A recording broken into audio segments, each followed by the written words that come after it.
பிரபல கிரிக்கெட் வீரர் ஒருவருக்கு எதிராக 9 பெண்கள் பாலியல் குற்றச்சாட்டு புகாரை அளித்திருப்பதாக அதிர்ச்சி தகவல் வெளியாகி இருக்கின்றன. வெஸ்ட் இண்டீஸின் கயானா பகுதியில் உள்ள பரபரா என்னும் கிராமத்தைச் சேர்ந்தவர் 25 வயது சமர் ஜோசப். கிரிக்கெட் மீது தீராத ஆர்வம் கொண்ட இவர் ஆரம்பத்தில் தனியார் நிறுவனம் ஒன்றில் செக்யூரிட்டியாக பணிபுரிந்து வந்தார். பின்னர் கயானா கிரிக்கெட் அணியின் நெட் பவுலராகவும் மாறினார். இவரது பந்து வீச்சால் கவரப்பட்ட கயானா அமேசான் வாரியர்ஸ் அணியினர் கரீபியன் பிரீமியர் லீக் தொடரில் விளையாடுவதற்கு வாய்ப்பு அளித்தனர். மேலும் இந்த ஆண்டு கயானா அணி சாம்பியன் பட்டம் வென்றதால் இவர் மீதும் புகழ் வெளிச்சம் விழ அங்கிருந்து தேசிய அணிக்கு தேர்வானார் சமர் ஜோசப்.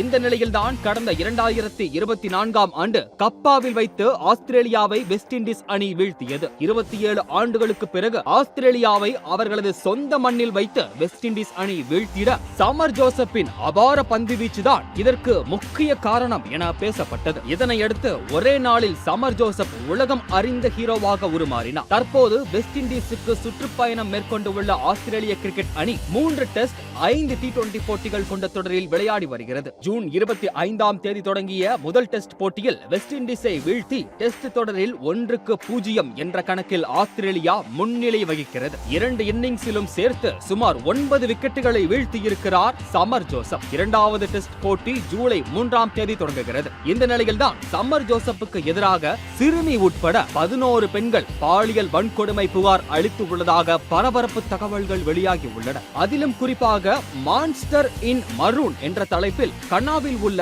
ஒரு குறிப்பிட்ட பத்திரிகை இது குறித்து மக்களுக்கு வெளிச்சம் போட்டு காட்டியிருக்கிறது. ஆனால் வெஸ்ட் இண்டீஸ் கிரிக்கெட் வாரியம் சமர் ஜோசப் மீதான குற்றச்சாட்டை அப்பட்டமாக மறுத்துள்ளது. கிரிக்கெட் உலகில் சிங்கமாக திகழும் ஆஸ்திரேலியாவை அதன் குகையிலே வைத்து அடக்கியவர் என்பதால் சமர் வெஸ்ட் இண்டீஸ் கிரிக்கெட் வாரியத்தின் சொத்தாக பார்க்கப்படுகிறார். இதனால் அவரை காப்பாற்றும் பல முயற்சிகள் தற்பொழுது தீவிரமாக நடைபெற்று வருகிறது. கடந்த 2024ஆம் ஆண்டு லக்னோ சூப்பர் ஜெயின்ஸ் அணி இவரை 3 கோடி ரூபாய்க்கு ஏலத்தில் எடுத்தது. மெகா ஏலத்திற்கு முன் அந்த அணியால் 75 லட்சத்திற்கு சமர் ஜோசப் தக்க வைக்கப்பட்டார் என்பதும் குறிப்பிடத்தக்கது.